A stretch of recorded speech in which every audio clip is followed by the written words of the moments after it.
Welcome to another episode of the We Have a Meeting podcast. So, if you've ever thought about getting a new website, I'm confident that today's guest has visited you in a dream. So, SEO and websites can sometimes seem boring on the surface, but today we're going to be talking about the psychology behind what works and how to improve your sales and conversion rates. The founder of Breaking B2B is Sam Dunning. Sam, how are you? Doing well, thanks, Jack. Appreciate you having me on and looking forward to getting stuck in. Good stuff. Well, thank you for coming. Obviously, we know you quite well, so I'm excited to explore this episode with you. So, I guess to kick off things, who are you and what problem do you solve? Yeah, great question.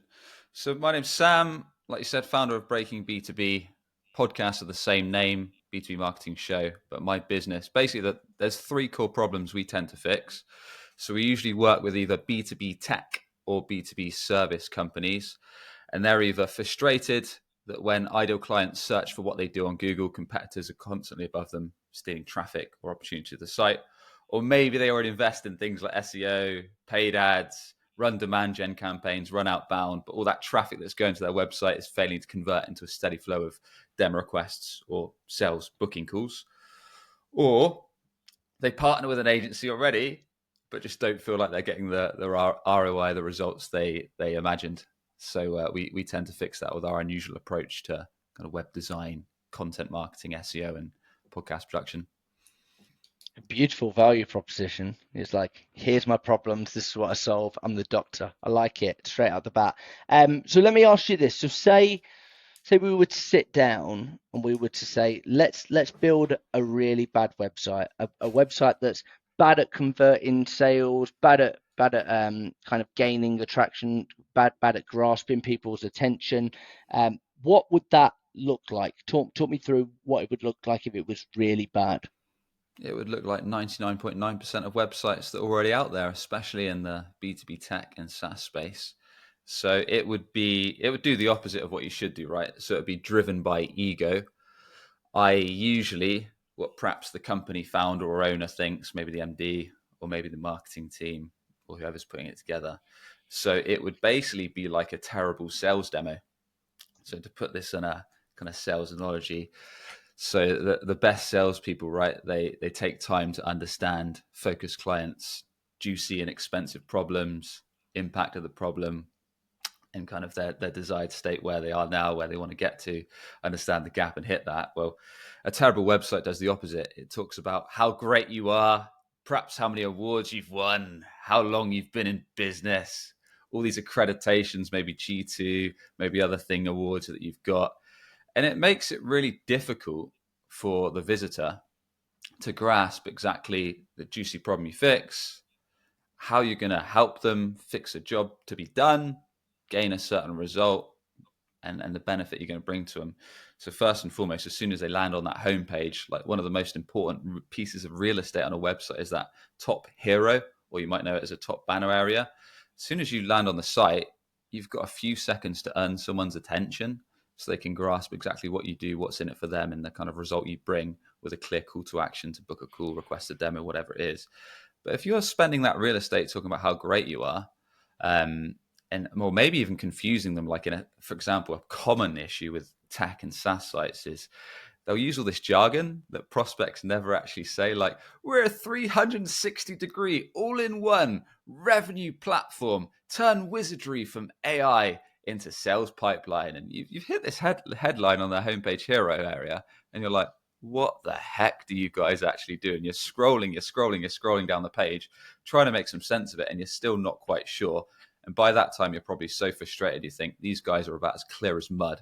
I'm going to head to a competitor that's just going to give me a better experience. So that's probably the prime thing. And then other things that make a terrible website are trying to capture data at all costs. So marketers, founders, etc., are guilty of trying to capture people's details at all costs, be that an email, an address, number, whatever else. So that might be you're gating everything behind an email wall, i.e. someone clicks through to your case studies, your results page, everything's behind the email wall.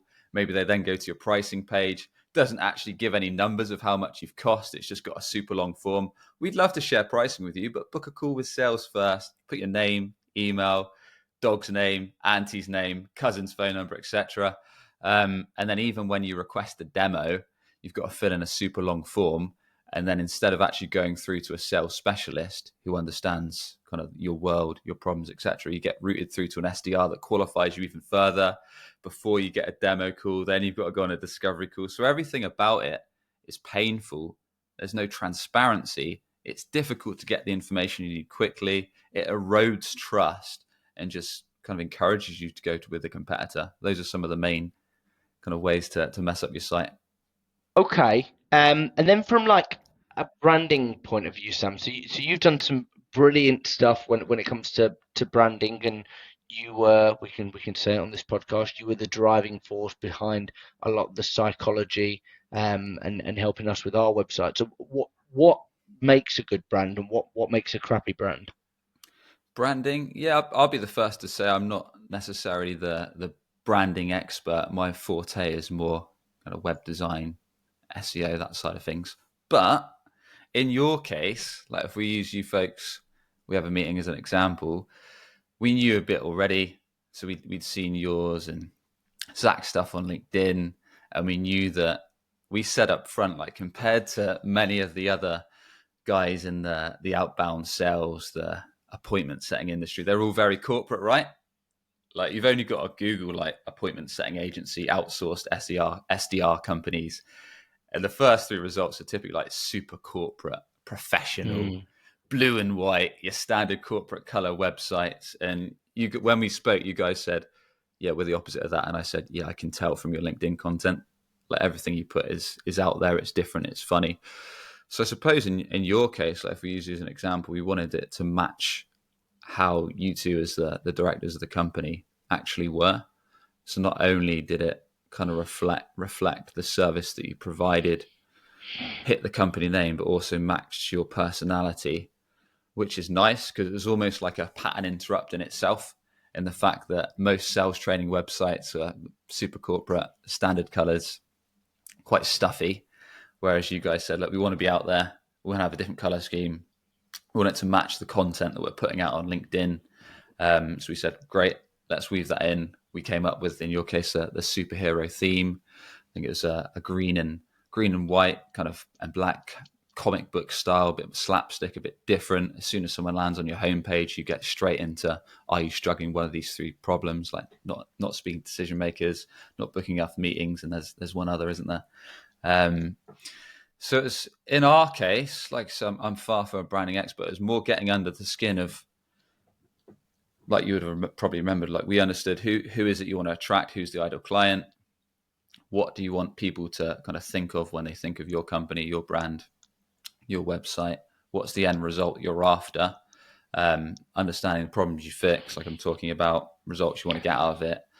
So we could weave that all into not just the logo and the color scheme, but also the key points on your homepage. Your homepage perfectly sums up what we've discussed. As soon as someone lands on the We Have a Meeting site, it says, are you struggling with these 3 pain points? They can click through. They go on to a simple flow that enables them to answer a couple questions about their current state, like what are you struggling with? How quickly do you need to fix it? Do you need more meetings? Do you need to get more in front of more people? What budget can you invest in this? When do you want to start? And then straight away, we're doing a bit of pre-qualifying and then get kind of decent lead opportunities into the pipeline through the website. So I guess it's a couple of things: showing what you're about, standing out, portraying what your company values are, and then weaving that into the website. So it's kind of singing off the same hymn sheet, but also producing business results, I suppose, is a simplified way of putting it. So it sounds like what you're saying is your website is your silent salesperson, and they should be doing some of the qualifying and a lot of the selling. So like,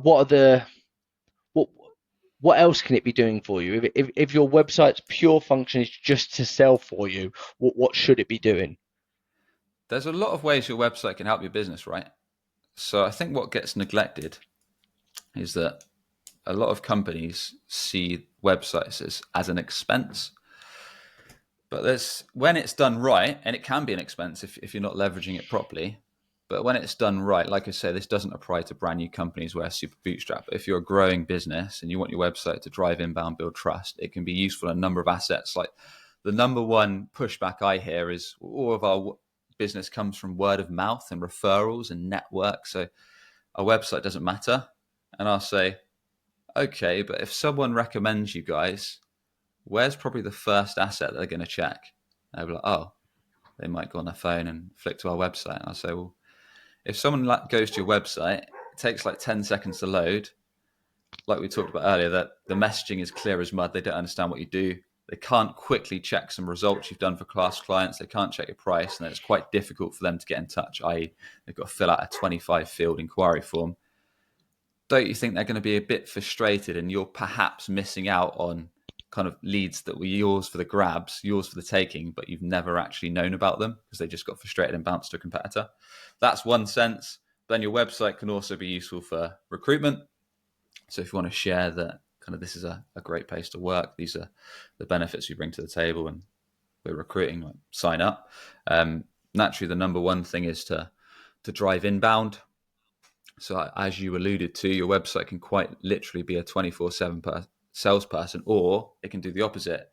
It can be your worst sales rep. So just like a terrible kind of sales experience on a demo, if the salesperson is constantly talking about how great they are, all their accolades, how many awards they've won, all the benefits, all the features for 5 minutes, it's an ultimate turnoff. And you're probably going to be reluctant to use them because they don't understand your world, your problems, your goals, motivations, etc. And they're not tailoring the offer to that. So if your website's doing that, it's going to repel folks. And especially if you're investing in things like LinkedIn content, email, paid ads, SEO, whatever, and you're driving all this traffic to your site, if it's not working super hard to kind of share that value prop, if it's not building trust with social proof, if it's not being transparent on those FAQ sections like I talked about, transparent on pricing, transparent on your process, maybe sharing who you can and who you cannot serve, and then making it super easy for them to book a time with a sales expert. It's just adding friction that's not needed. And then you're basically losing out on business that you never knew about was going to come your way because you're giving a poor experience.